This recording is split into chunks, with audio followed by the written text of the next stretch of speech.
Howdy 310Zers, it's Dr. Samuels again, and today we're going to talk about personality and leadership. We're going to cover, for the most part, the 5-factor model, the big 5, the IPIP, but we're also going to talk about dark side traits a little bit. So we're going to start with a nice Lao Tzu quote: when you are content to be simply yourself and don't compare or compete, everyone will respect you. And we'll find that's both true and not true, because there are things you can do to be a better leader. First of all, before you continue, it's really important you've done the reading. Read the e-text, pages 2 to 14 and 383 to 397. And you must take the IPIP test before you watch this. It won't make sense because I want you thinking about yourself. There are 2 different tests you can take. They're the same test. There's a 300-item version and a 120-item version. You can take whichever you want. I recommend the 300. It will give you better validity, better insight into yourself. It also doesn't take that much longer. This is not a 300-item test that will take you an hour. The idea to move through these personality tests, to get through these personality tests, is to move through them quickly. Answer as quickly as you feel comfortable. Don't overthink the answers. That's really important.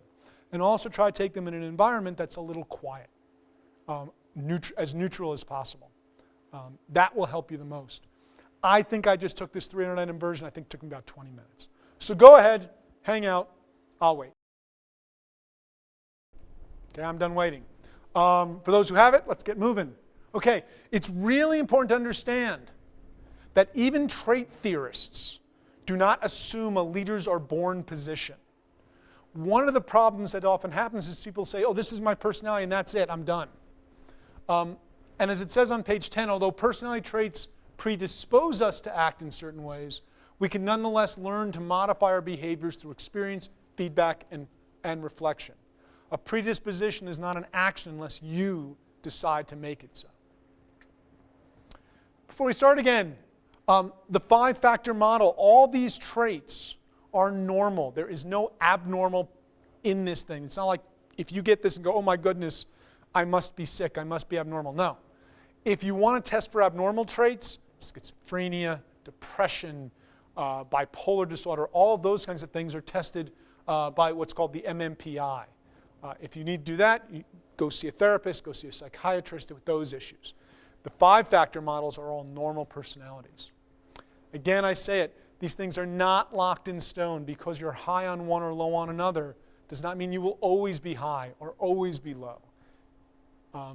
We'll actually talk about it when we go over, I've done 2 different versions of the IPIP over almost a 10-year period, and you can see some changes and some non-changes. Most importantly, do not avoid things. Do not say, oh, I can't do that because I'm not high in extroversion, or ooh, that's not for me, I'm very low in agreeableness. That's not what you should be doing. This is to make you aware, not to predispose you. That being said, it is important to recognize it takes more to get out of your comfort zone. It takes more of you. So for those who've met me already, and it should be most of you by now, if you take the thing extroversion, where do you think I lie on the extroversion scale? If you're like most of my students, you think I'm very high on the extroversion scale. I talk a lot with my arms. I'm very excited about things. Actually, and we'll see this later, I'm very low. I'm almost zeroed out on the extroversion scale. But I'm a teacher. I'm a teacher at the Air Force Academy, where cadets, my students, have very little sleep. I found that being very quiet and just talking in my normal tone and just not doing anything as much, my students tend to fall asleep. I learned that by teaching statistics at 7:30 in the morning. So I've spent time working on that. But it takes an effort because I'm extreme. There's also a payoff later. At the end of the day, especially if I've taught a lot, I tend to be very, very tired, and I need time to just be by myself. That's the introvert in me. What I like to say is this: right now in front of your computers, just cross your arms. Get comfortable and so forth. That's your personality. That's the easy thing. Now what I'd like you to do is take a second and cross them the other way. Notice you can do this. For some of you, it took a longer time. Doing this in a classroom is fun. Get a bunch of your friends together and ask them to do it.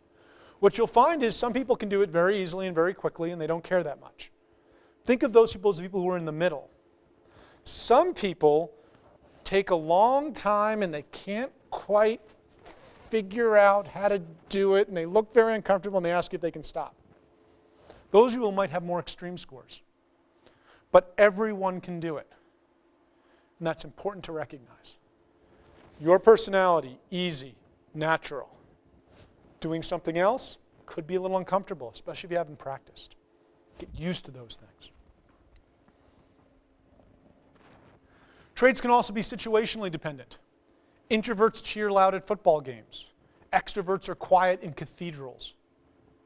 That's important to recognize. When the situation is weak, when there's not a lot of cues, that's when your natural personality tends to come out more. I always say, if you want to know what your real personality is, extrovert or introverted, go watch what happens during break, when no one's expecting anything of you, potentially. If you're just relaxing and staying away and sleeping a little later and just taking your time, maybe you're more introverted. If you're going out and being and doing because it's complete free time, maybe you're more extroverted. So, I've been throwing words around. By now you should know, but just to make sure you do know, we're going to talk about neuroticism, the tendency to be depressed, anxious, insecure, vulnerable, and hostile, your experience of negative emotions. Extroversion, that's the one everyone seems to know. The tendency to be sociable and assertive and to have positive energy.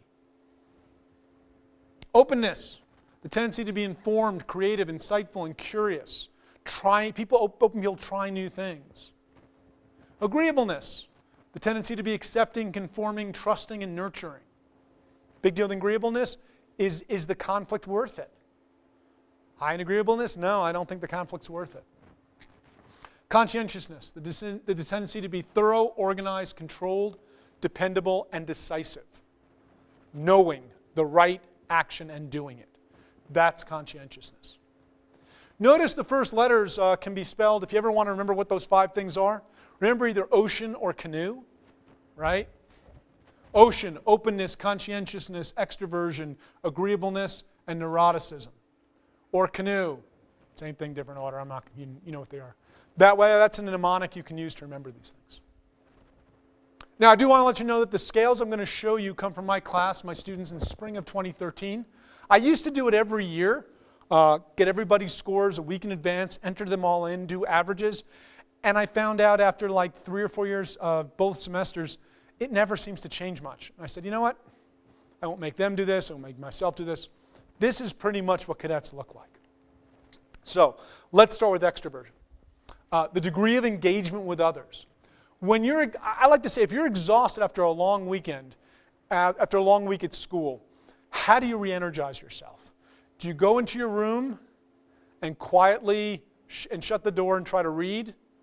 Probably low in extroversion, also known as an introvert. If you're someone I'm so exhausted, I'm going to go out and party and be with other people, that's where I get my energy, probably high. So the question is, our cadets tend to be high or low on this? What do you think? Yeah, cadets tend to be very high on this. Over half of them fit in the high category, and the median, the centralmost score, is in the high category as well. Cadets tend to be outgoing. It's what attracted them here. It's what we really demand of you. Think about the leadership implications of that, of being very high or of being very low in extroversion. Because when you're low in extroversion, you tend to see yourself as quiet, reserved, serious, independent, leisurely even at times.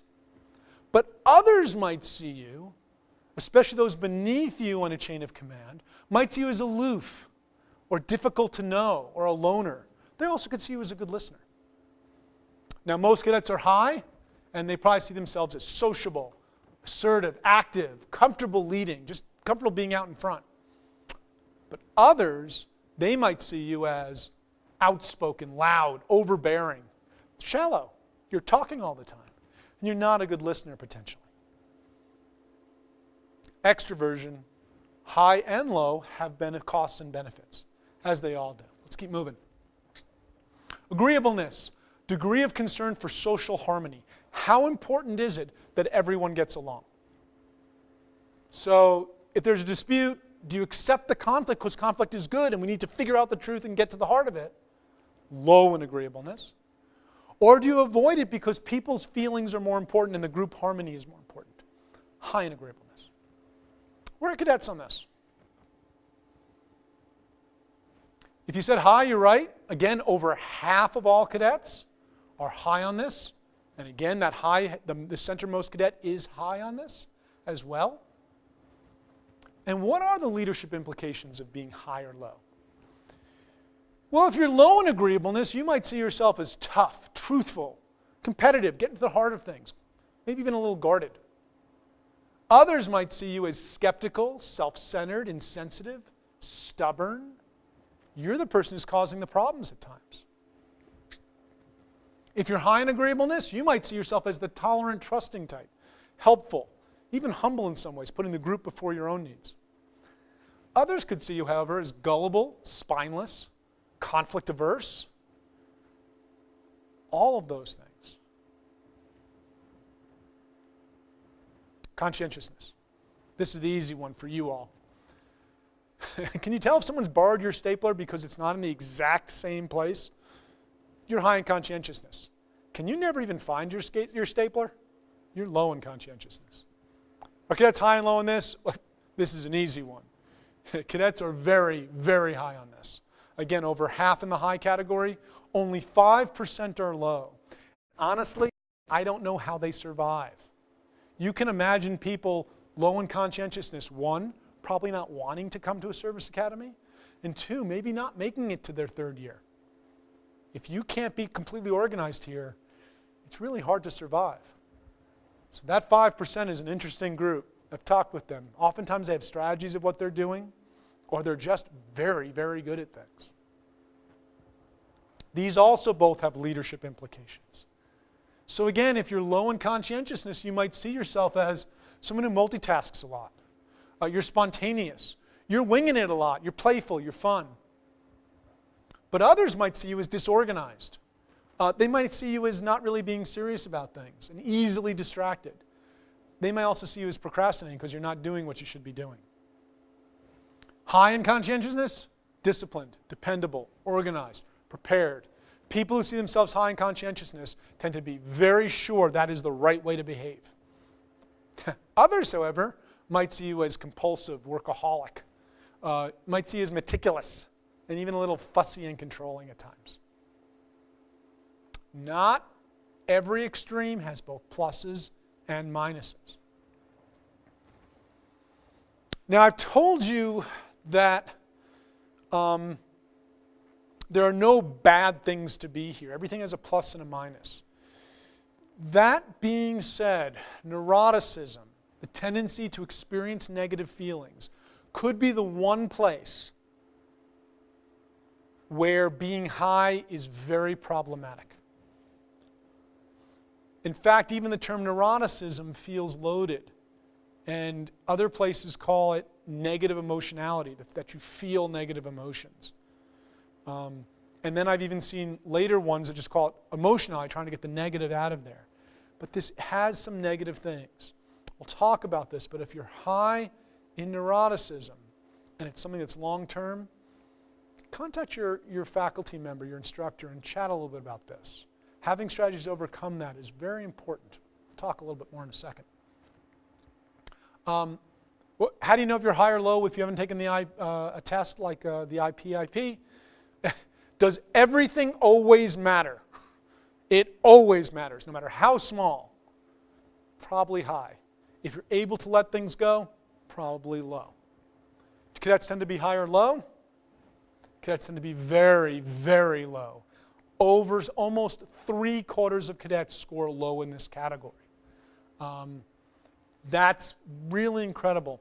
Again, I, as a faculty member, wonder if that's because if everything matters all the time, you're going to burn yourself out here. It's just very difficult to survive in a long term when you're high in neuroticism. Leadership implications of being high or low. Low, you see yourself as secure, calm, in control, rational. It's okay. You also tend to be a calming influence. The negative part is others can see you as too calm, too laid back. unresponsive at times. Like nothing matters. Well, this is important. Well, it's not a big deal. No, it really is a big deal to me. Therefore, you can be seen as uncaring. When you're high in neuroticism, sometimes you see yourself as attentive and sensitive. You're passionate. You're concerned. It matters a lot. Others can see you, and here's where it gets very problematic, as tense or stressed, depressed, worried, easily discouraged, very affected by things. Now, I want to be careful. Negative emotionality can jump around a lot, especially if you were experiencing things like depression, anxiety. So if you're very high in this, the other thing I would suggest is to ask yourself, as I would in any case, what's going on in my life right now? Are things really tough back home? Is there a problem in the squadron I'm dealing with? If it's something that's kind of temporary, you may want to retake this test at a time where you are calmer, where your life is a little more under control. That you can then see whether this is something that's a long-term temperament or just a kind of a personality spike based on a very strong situation. If it is something that's more long-term and you say, I've always kind of been like that, one thing you can try to do is build your resilience. We'll talk about that more later this semester. Resilience, your ability to deal with problems. Openness, I think this is our last one. Openness is degree of liking the new and different. I love openness because when someone asks me, I don't understand what you mean by that. Think of it this way. If you went out to eat once a week for an entire year, are you somebody who would eat at the same place, order the same thing, sit in the same chair, and actually get upset if someone's sitting at your table?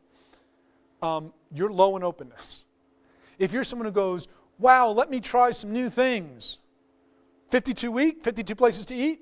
52 weeks is 52 places to eat and 52 completely different things to try. That's high in openness.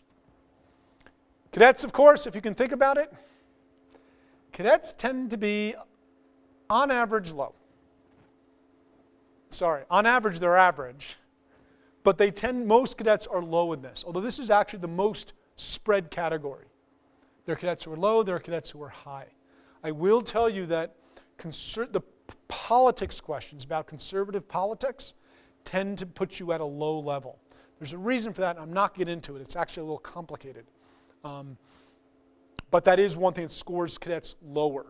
Cadets tend to be more conservative in their politics. Leadership implications for openness, and I'm not talking about the politics stuff. If you're low in openness, you may see yourself as very practical, very traditional, very here and now.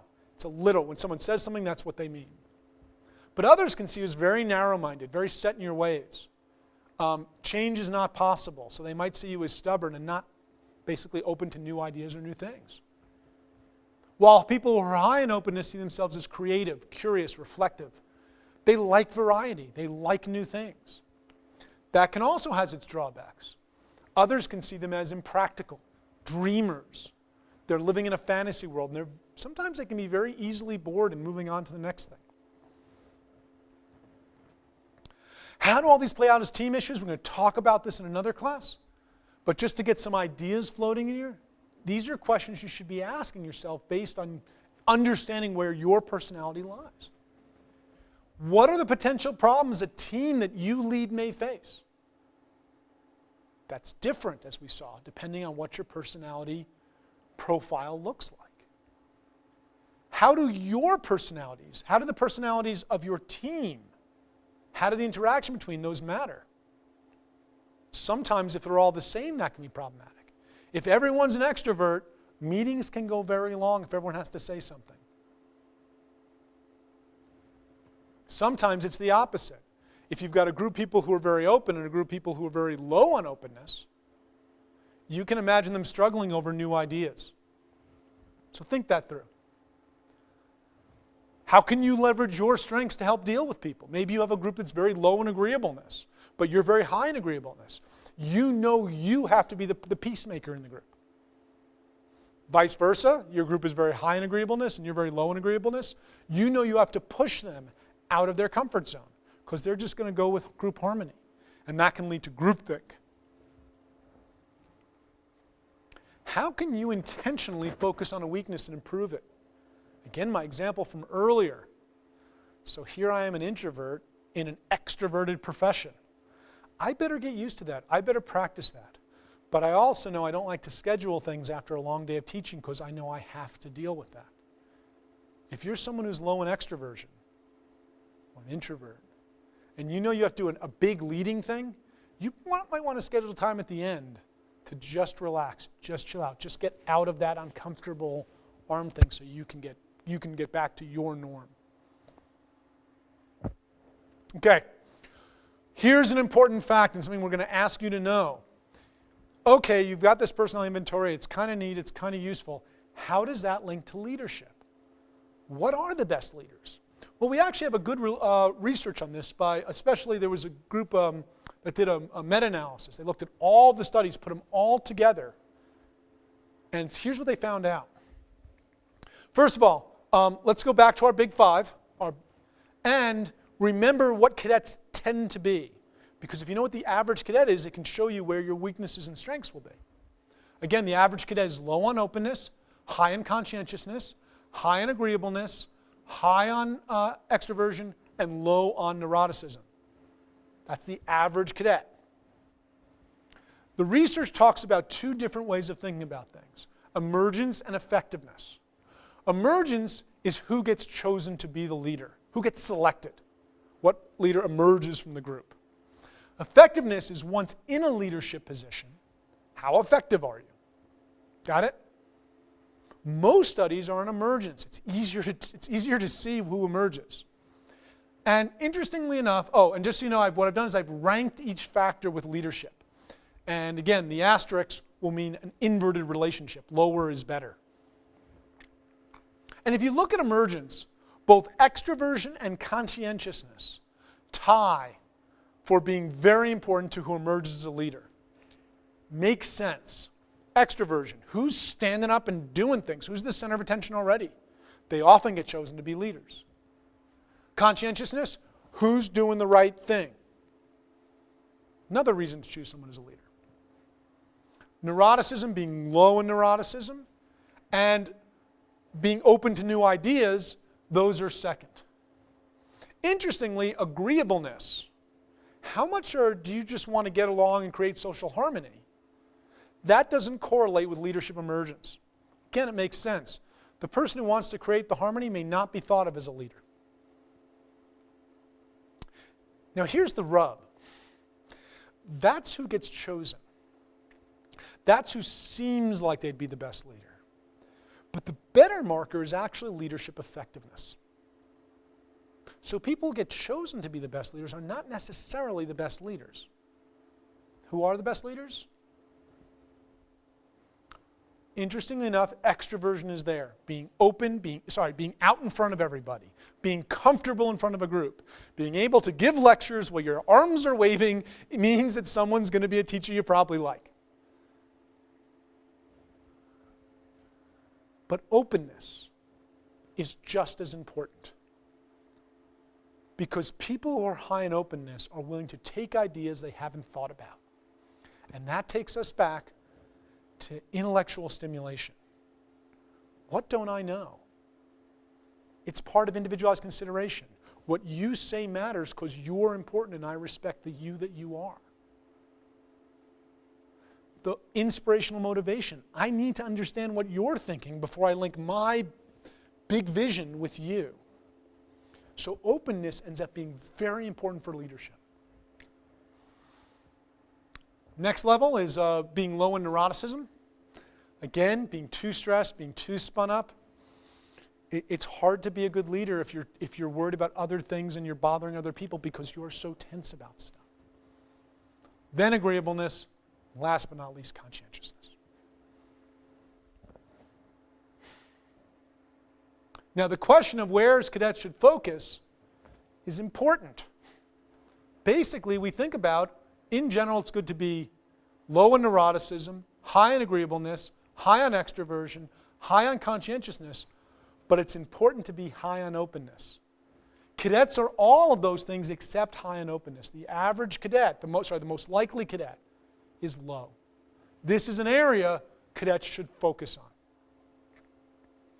Cadets should work especially those with low openness, to be more open to things, to try new things. Also have actual numbers that you'll see, just in case you're someone like me who actually likes numbers and correlations instead of simple ranks. Again, the numbers are not going to be, for those who understand correlations, these are all about medium-sized correlations. There are so many things that impact a leader emerging and a leader being effective. And if you think about only one item, one thing that talks about your leadership, these numbers are pretty high. So one thing I told you about when we started is, well, this is the way I am now, how will I be later? I will tell you, research has shown that by the time you're in your late 30s, these things start to become more concrete. Part of that is your brain growing. Your brain is still growing now. And part of that is you start making more choices about what you want. So I remember the way I was taught was, so let's say you're somebody who tends to be more liberal. If you're more liberal and you know you're moving to Colorado, are you going to choose to live in Boulder or Colorado Springs? Probably Boulder. Are you going to choose, if you're thinking about someone to marry, someone to date, someone to be with, do you think your partner is more likely to be liberal or conservative? Well, if you're liberal and you're living in Boulder, you're probably going to meet more liberal people. Oh, so I'll probably get with someone who's more liberal. Notice you start to choose your environments and your situations. You've decided that since you're one way, you want to be around people who are one way, and you want to be the most important people in your life are probably going to be that way. You surround yourself with people, you put yourself in situations that emphasize that. For example, many people low in openness, many people who are liberal, let's stay with liberal, often will get out earlier because they're not as comfortable in a conservative environment that is the Air Force. So those two issues together make things start to be more concrete. I wish I had a Big 5 personality test for my 20s. I don't. I do have two, one from September 2006 and one from January, this year. I just did one a couple days ago, just to see. Almost 10 years apart. But again, by the time I'm in my early 40s to where I am now. And if we look at it, the one thing you'll notice is things are pretty consistent. There's some change, but you see that overall very low extroversion. My neuroticism is kind of medium-low. My openness is somewhat high. On the lower side of high or medium. My agreeableness has changed a lot. And I suspect my agreeableness has changed because I was one of those people who used to fight every step of the way. And I've kind of started to let that go. My conscientiousness has popped up and down. The middle one, by the way, is from about halfway through, a couple of years ago. And the interesting thing about that time is I had just started a very important job in the department that was me trying to stretch. And I found that I wasn't doing as much as I thought I should be doing. Even though my conscientiousness was probably going up, the job that I had was pointing out all the times that I failed at that. So I saw myself as lower in conscientious. Yes. Here's something interesting. Openness. I got a great example of that. Just happened 2 nights ago. I'm sitting in a restaurant with some friends. Someone orders chicken livers. I've never eaten chicken livers. I wasn't particularly interested in eating chicken livers. And I said to myself, you know what? Worst comes to worst, it's terrible. So when the person offered it to me, I tried it. And it was absolutely horrible. But that tells you a little about my openness. That I said, okay, let's see what happens. As opposed to, no, I don't eat chicken livers. I'm not a chicken liver eater. I am now not a chicken liver eater. But at least I've tried them.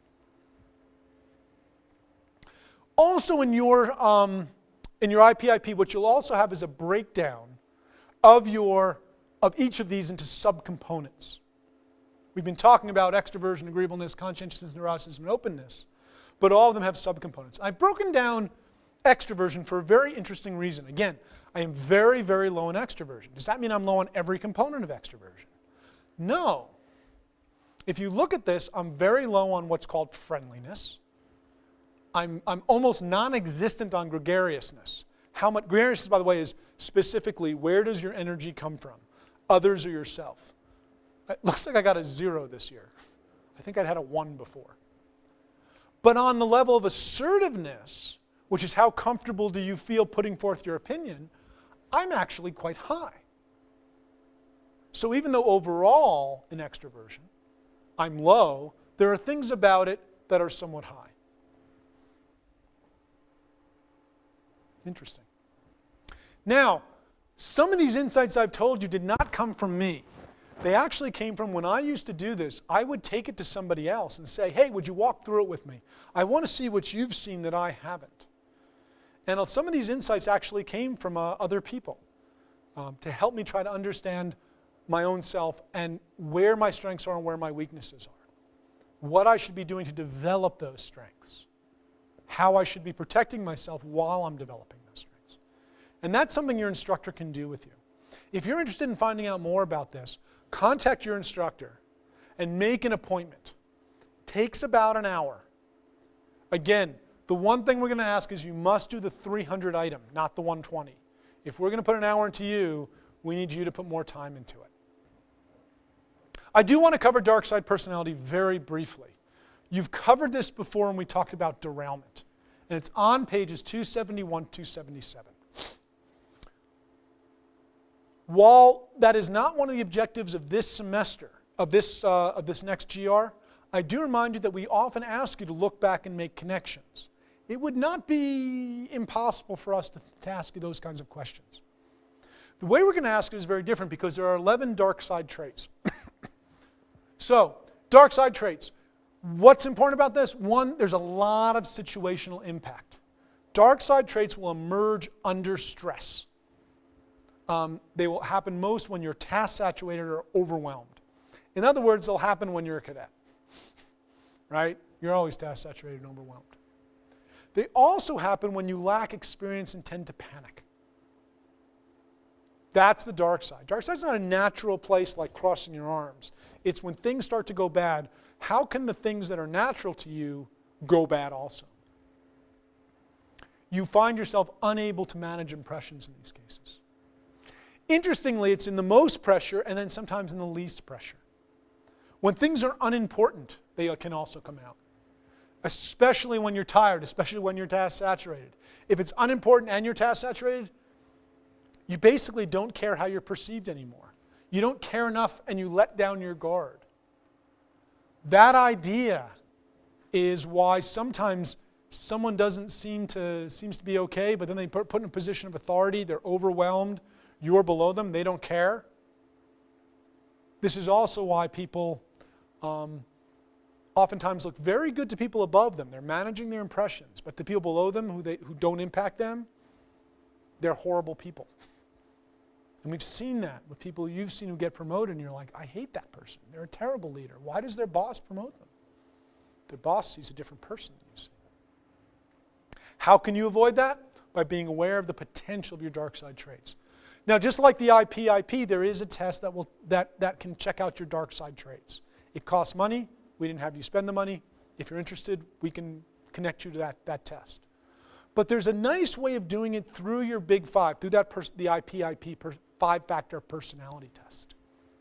Have your scores in front of you.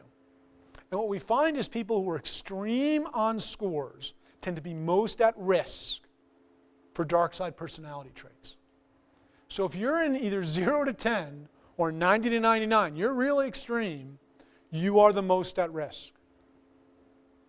When you're in the next category, 11 to 25 or 76 to 89, you're also at risk for some. And as you get more to the center, your risk gets lower and lower. By the way, research shows that if you have 3 or more very extreme scores, you are even more at risk. So if you're someone who's very extreme, pay attention now. If you're someone who's not very extreme, pick an elevated score, an elevated high or low score, and see if that, and follow through with this. It's kind of interesting. What I've tried to do here is build a table for you all that has the bright side, the regular personality traits, the Big Five. So I've put them in here. And then what I've said is, look, You can go dark side because you're too low, or you can go dark side because you're too high. Which are the ones that are most associated with it?